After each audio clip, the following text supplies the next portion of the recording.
आज इस वीडियो में हम देखेंगे कि टैली के अंदर हम लोन अकाउंटिंग कैसे करते हैं। ओके, तो लोन जो है उससे हमें क्या पता चलता है, लोन हमारी लायबिलिटी होती है। ओके, तो वो लायबिलिटी है हमारी अगर हमने किसी से लोन लिया है तो, बट अगर वही लोन हमने किसी को दिया है तो वही लोन हमारी असेट बन जाती है। ओके, तो जनरली लोन हमारे टू टाइप से होते हैं, एक सिक्योर्ड लोन होता है और एक अनसिक्योर्ड लोन होता है।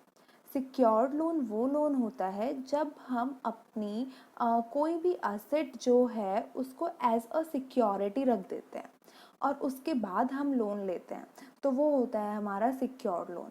और अनसिक्योर्ड लोन में जबकि हमारी कोई भी असेट हम एज अ सिक्योरिटी नहीं रखते हैं।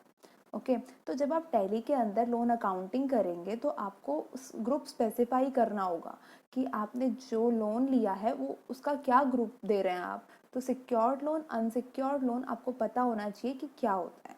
ओके, तो लोन जो है कंपनी देती भी है, जैसे अपने एम्प्लॉयज़ को देती है, अपने डायरेक्टर्स को भी देती है, ठीक है, और लेती भी है, जैसे किसी बैंक से, फाइनेंशियल इंस्टीट्यूशन से, किसी भी पर्पज़ से, चाहे उसको अपनी वर्किंग कैपिटल बढ़ानी है या कोई अपने बिजनेस को आगे एक्सपेंड करना है। ओके, तो यहाँ पर हम दोनों टाइप से अकाउंटिंग देखेंगे कि लोन गिवन के टाइम पे हमें क्या एंट्रीज करनी होती है और लोन टेकन के टाइम पे क्या एंट्रीज करनी होती है। तो यहाँ पे हमने एक छोटा सा एग्जाम्पल लिया है जिसमें क्या है, विशाल एंड कंपनी ने सूरज एंड कंपनी से लोन लिया है 1 लाख का, जो उसको 4 इक्वल इंस्टॉलमेंट्स में पे करना है। ओके, विशाल एंड कंपनी यहाँ पे बोरोर है जो लोन ले रही है and Suraj and company loan दे रही है। ओके, तो Vishal and company and Suraj and company दोनों की हमारे पास बुक्स हैं और उसमें हमने कुछ जर्नल एंट्रीज करी हैं। सबसे पहली जर्नल एंट्री हमने क्या करी है, विशाल एंड कंपनी ने लोन लिया है, ठीक है, तो उसका जो उसने लोन लिया तो उसने वो लोन बैंक में रिसीव किया आपने, तो उसने क्या करेगी, वो सबसे पहले अपने बैंक को डेबिट करेगी और क्रेडिट क्या करेगी, loan from Suraj and company.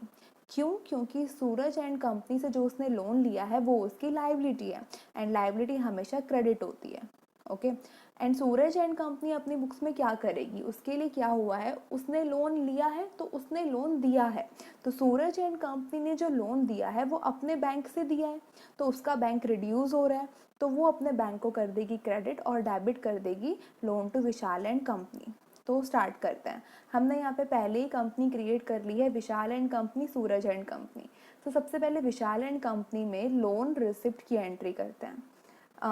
मान लीजिए इसने 1 सितंबर को जो है लोन लिया, तो लोन रिसिप्ट की एंट्री में ये क्रेडिट क्या करेगी, loan from Suraj and company. अब यहाँ पर loan from Suraj and company 1 lakh इसकी लायबिलिटी बन चुकी है और उसने अपने बैंक में रिसीव किया, तो उसने डेबिट कर दिया अपना एक्सिस बैंक।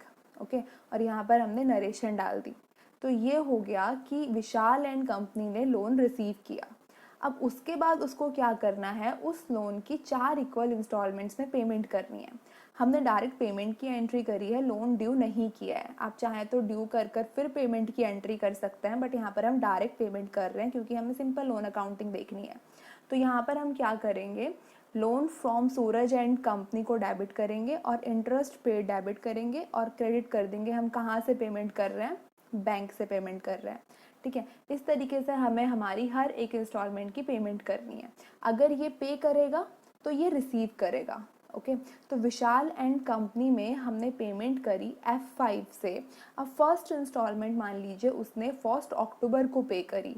ओके, तो यहाँ पर जो उसकी पहले लायबिलिटी थी, loan from Suraj and company, and loan from Suraj and company आपको ध्यान रखना है, आपको किसके अंडर बनाना है, अनसिक्योर्ड लोन्स के अंडर, ठीक है, क्योंकि आपने लोन लिया है तो आपकी लायबिलिटी है और रहेगा अनसिक्योर्ड लोन के अंदर।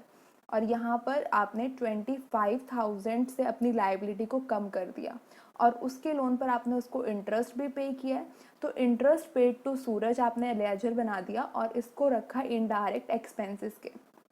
तो इसी तरीके से हमने यहाँ पे 10,000 डेबिट कर दिया और क्रेडिट कर दिया एक्सिस बैंक। ओके, जो कि रहेगा बैंक अकाउंट के अंदर, क्योंकि हमने हमारे बैंक से फर्स्ट इंस्टॉलमेंट की पेमेंट करी है और नरेशन डाल दी। तो ये थी हमारी फर्स्ट इंस्टॉलमेंट की पेमेंट। ऐसे ही हमें क्या करना है, हमारी हर एक इंस्टॉलमेंट हर मंथ में पे करनी है। तो फर्स्ट इंस्टॉलमेंट हमारी गई अक्टूबर में, ऐसे ही सेकेंड इंस्टॉलमेंट हमारी जाएगी नवंबर में। तो हमें फर्स्ट नवंबर को ऐसे ही सेकेंड इंस्टॉलमेंट की पेमेंट करनी है। ओके, तो यहाँ पर हमने फर्स्ट नवंबर डेट चेंज कर ली F2 से, और यहाँ पर हमने loan from Suraj and company again 25,000 से डेबिट कर दिया और उसका इंटरेस्ट भी डेबिट कर दिया। ये जर्नल एंट्रीज कैसे करते हैं, लेजर्स कैसे क्रिएट करते हैं, इसका वीडियो पहले ही बन चुका है, आप आई बटन पे जाके देख सकते हैं कैसे आपको लेजर्स क्रिएट करना है, आपको सारी इन्फॉर्मेशन वहाँ पर मिलेगी। ओके, तो यहाँ पर हमने जो है सेकेंड इंस्टॉलमेंट भी पे कर दी। इसी तरीके से हमें यहाँ पर अब यहाँ पे 50,000 बैलेंस दिखा रहा है, इसमें से हम 25,000 और पे कर रहे हैं और रिड्यूस कर रहे हैं अपनी लाइबिलिटी। ठीक है, तो यहाँ पर अब जो बैलेंस दिखा रहा है वो सिर्फ 25,000 दिखा रहा है। हमारी 3 इंस्टॉलमेंट पे हो गई। अब लास्ट इंस्टॉलमेंट हमारी जनवरी में जो बनती है हमने उसको भी पे कर दिया 25,000। अब यहाँ पे देख रहे हैं कि जो उसका बैलेंस दिखा रहा है वो ज़ीरो हो गया है। ओके, अब हमारी लाइबिलिटी जो है, जो हमने सूरज एंड कंपनी से लोन लिया था, अब वो हमारी निल हो गई है। इस तरीके से हमने सारी एंट्रीज विशाल एंड कंपनी में कर दी है। अब देखते हैं सूरज एंड कंपनी में कैसे होगा। तो F1 कर हमने सूरज एंड कंपनी सेलेक्ट कर ली। तो ये जो सारी शॉर्टकट कीज़ हैं इनकी भी वीडियो पहले बन चुकी है, पिछला वीडियो हमारा टैली की सारी शॉर्टकट कीज़ पे ही था, आप आई बटन पे जाकर देख सकते हैं। ओके, तो जब वहाँ पर उसने लोन रिसीव किया तो इसने लोन की पेमेंट करी थी, तो ये F5 से सेम डेट पर लोन की पेमेंट करने की एंट्री करेगा, जो कि लेजर बनाया इसने loan to Vishal and company, जो कि रहेगा लोन्स एंड एडवांसेस के, जो कि इसके लिए असेट है। ओके, और क्रेडिट कर देगा एक्सिस बैंक को। अब उसके बाद यहाँ पर उसने इंस्टॉलमेंट पे करी तो इसने रिसीव करी। ओके, इस तरीके से जो हमने वहाँ पर F5 में करी थी एंट्री, अब हमें वही एंट्री रिवर्स कर F6 में करनी है।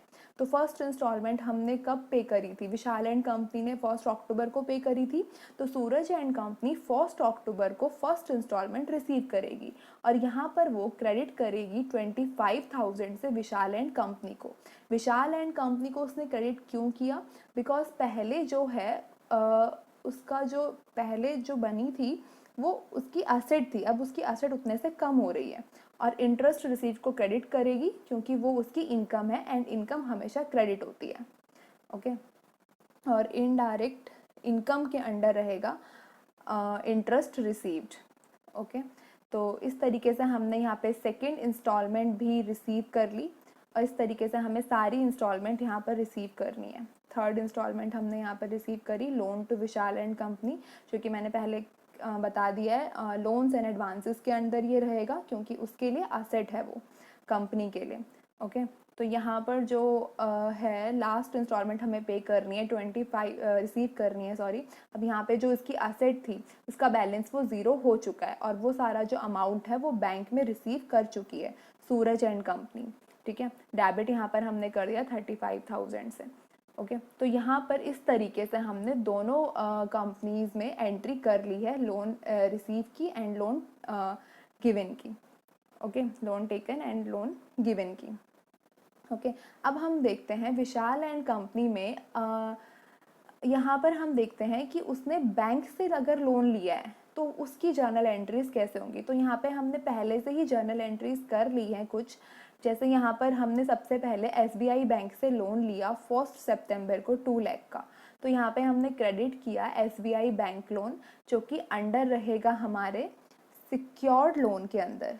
ओके, यहाँ पर ये हमारा सिक्योर्ड लोन के अंदर रहेगा और इस तरीके से आपको इसका लेजर बनाना है। और यहाँ पर हम डेबिट क्या करेंगे, हमें हमारे एक्सिस बैंक में अमाउंट रिसीव हुआ तो हम यहाँ पे डेबिट कर देंगे जो हमारा बैंक है। तो यहाँ से हमें जो हमने SBI से लोन लिया था उसका अमाउंट मिला और उसके बाद क्या होता है कि जब आप बैंक से लोन लेते हैं तो आपको उसके लिए कुछ प्रोसेसिंग फ़ीस पे करनी होती है।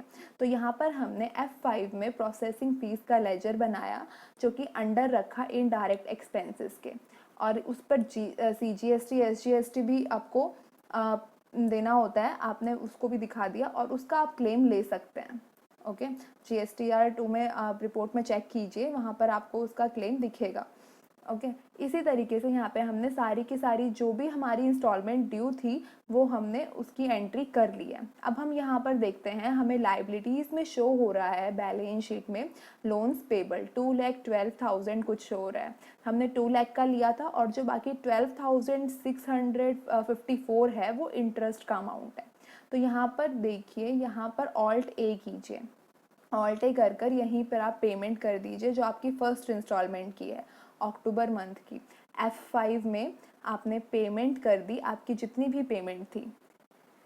ओके यहाँ पर डेबिट क्या किया हमने, लोन्स पेबल को डेबिट कर दिया, क्योंकि जब हमने एंट्री ड्यू करी थी ना तो उस पर हमने लोन्स पेबल को क्रेडिट किया था, वो हमारी लाइबिलिटी थी और लोन्स पेबल हमने बनाया है करंट लाइबिलिटीज़ के अंदर। और हमने यहाँ पे एक्सिस बैंक से हमारी फर्स्ट इंस्टॉलमेंट की पेमेंट कर दी। ओके अब यहाँ पर इसका जो अक्टूबर मंथ का क्लोजिंग बैलेंस पहले जो दिखा रहा था अब नहीं दिखा रहा है। ओके इसी तरीके से हमें हर एक मंथ में जो हमारा ड्यू हो चुका था अब उसकी पेमेंट करनी है। तो हमने यहाँ पर इसकी भी पेमेंट कर दी। लोन पेबल को हमने यहाँ पे डेबिट किया और ये जो हमारा अमाउंट है 53,163 ये हमारा विद इंटरेस्ट है, इसमें प्रिंसिपल प्लस इंटरेस्ट अमाउंट है। ओके और इसी तरीके से हमने यहाँ पर हर एक मंथ की कर दी। ये एंट्री हमें नवंबर मंथ में ही करनी थी तो यहाँ पर हमने डेट चेंज करी और यहाँ पर इसको नवंबर मंथ में कर दिया। ओके तो ये हमारी इंस्टॉलमेंट पे हो चुकी है। ऐसे ही हमने दिसंबर की भी इंस्टॉलमेंट यहीं से इसी स्क्रीन से हमने पेमेंट कर दी।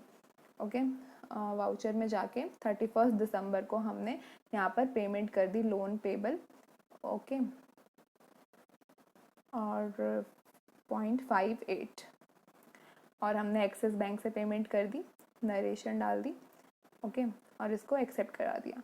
ऐसे ही हमारी जो फाइनल इंस्टॉलमेंट है हमने इसकी भी पेमेंट कर दी। अब पहले हमें जो बैलेंस शो हो रहा था वहाँ पे क्लोजिंग बैलेंस में क्रेडिट बैलेंस शो हो रहा था, ठीक है। क्रेडिट मतलब आपकी लाइबिलिटी है, तो यहाँ पर अब आपको जो बैलेंस है कुछ भी शो नहीं हो रहा, तो आपकी जो पहले लाइबिलिटी थी वो अब ख़त्म हो चुकी है। आप जैसे जैसे इंस्टॉलमेंट पे कर रहे हैं आपकी सारी लाइबिलिटीज़ ख़त्म होती जा रही है।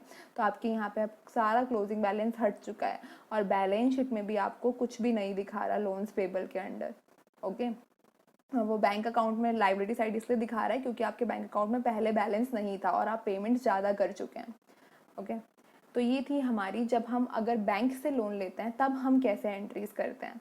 अब मान लीजिए ऐसी कंपनी ने कोई फिक्स्ड असेट परचेज करी लोन पे, ठीक है। मान लीजिए कार परचेज करी तो जो कि उसका रहेगा फिक्स्ड असेट के अंडर। ओके और ये एंट्री हमने जर्नल में करी है। ओके और यहाँ पर हमने उस पर इंटरेस्ट भी उसने पे किया होगा, लोन लिया होगा तो इंटरेस्ट ऑन कार लोन हमने कंबाइन एंट्री कर दी है यहाँ पर। और उस टाइम पे हमने अगर कुछ डाउन पेमेंट भी करी है तो उसकी एंट्री भी हमने इसी में कर दी है। आप चाहे तो अलग अलग भी कर सकते हैं बट यहाँ पर मैंने एक ही एंट्री कर दी है। और जो बाकी रिमेनिंग अमाउंट है वो हमने किसी फाइनेंस कंपनी से लिया है, ठीक है। तो फाइनेंस कंपनी यहाँ पर हमारा सिक्योर्ड लोन के अंडर रहेगा और उसको हम क्रेडिट करेंगे बिकॉज वो भी क्या है, हमारी लाइबिलिटी है। ओके इस पे आपका अगर जीएसटी वगैरह भी लगता है, वैसे मैं यहाँ पर जीएसटी नहीं लगा रही, लेकिन अगर आप जीएसटी के साथ यहाँ पर कोई कैलकुलेशन करते हैं तो उस जीएसटी का भी आप जो है क्लेम ले सकते हैं, आपको आईटीसी मिलेगा उस जीएसटी का भी। लेकिन अगर आप कोई कार पर्सनल यूज़ के लिए ख़रीद रहे हैं तो उसका आप आईटीसी क्लेम नहीं कर सकते। ओके तो यहाँ पर हमने जो है कार परचेज़ करने की जर्नल एंट्री कर ली है। और यहाँ पर हमने क्या किया है, जो फाइनेंस कंपनी का लेजर हमने बनाया था ना, इस पे हमने इसका जो बिल बाय बिल था वो हमने येस किया है। तो इस वजह से हमारी ये स्क्रीन आ रही है और यहाँ पर हमने हमारी जो है इसकी पेमेंट हमें 3 इंस्टॉलमेंट में करनी है। तो यहाँ पर हमने इसकी कुछ 3 इंस्टॉलमेंट्स बना ली हैं, जो कि पहली इंस्टॉलमेंट हमारी अक्टूबर और सेकेंड नवंबर और थर्ड जो है दिसंबर में रहेगी। ओके 15,000 की हमने इंस्टॉलमेंट बना ली है। अब हम इसका लेजर चेक करते हैं। डिस्प्ले में, स्टेटमेंट ऑफ अकाउंट में, आउटस्टैंडिंग एंड लेजर में हम चेक करते हैं किसका, एसबीआई फाइनेंस कंपनी का, सॉरी ठीक है। तो यहाँ पर आप देख रहे हैं, आपको शो हो रहा है, ठीक है, 15,000 के आपके जो 3 आपने इंस्टॉलमेंट ड्यू करी हैं आपको वो शो हो रही है अक्टूबर, नवंबर, दिसंबर में। इसी स्क्रीन पर ऑल्ट बी कर कर आप बिल सेटल कर सकते हैं। तो यहाँ पर आपने ऑल्ट बी करा और यहाँ पर वाउचर डेट डाल दी, आपको कब पेमेंट करनी है। आपकी अक्टूबर की इंस्टॉलमेंट है तो आपने 31 अक्टूबर को यहाँ पर पे करी और यहीं पे नरेशन लिख दी। तो आप बिना एस्केप करे इसी स्क्रीन पर यहाँ पर अपना बिल सेटल कर सकते हैं। यहाँ पे अमाउंट दिखा रहा है 15,000, ठीक है। तो जो आपकी फर्स्ट इंस्टॉलमेंट थी अक्टूबर की वह आपकी यहाँ पर पे हो चुकी है।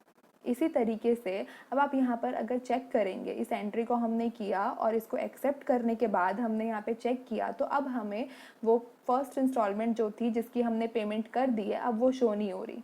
ओके इसी तरीके से हम जैसे जैसे सारी इंस्टॉलमेंट पे करते जाएंगे वैसे वैसे हमारी यहाँ पे जो भी जितने भी ड्यू बिल हैं वो सारे के सारे यहाँ से हटते जाएंगे। तो यहाँ पर हमने इसी तरीके से सेकेंड इंस्टॉलमेंट की भी पेमेंट कर दी 15,000, जो कि दिखा रहा है अगेंस्ट सेकेंड इंस्टॉलमेंट जो है हमारी।